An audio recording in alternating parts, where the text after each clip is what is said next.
Hey guys, my name is Elijah and in this tutorial I will show you how to create recurring tasks in Asana. So this is very simple, just follow my steps.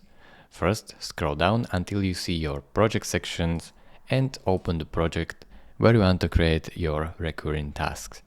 Now, let's say I want to add this new task to be recurring.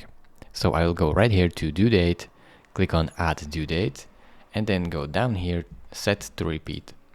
Now I can set to repeat it weekly, daily, monthly, yearly, or periodically or custom. So let's say I want to make it on Monday, Tuesday and Wednesday. So this will automatically repeat every week, every day of this week I have selected. So it is really simple. Thank you for watching.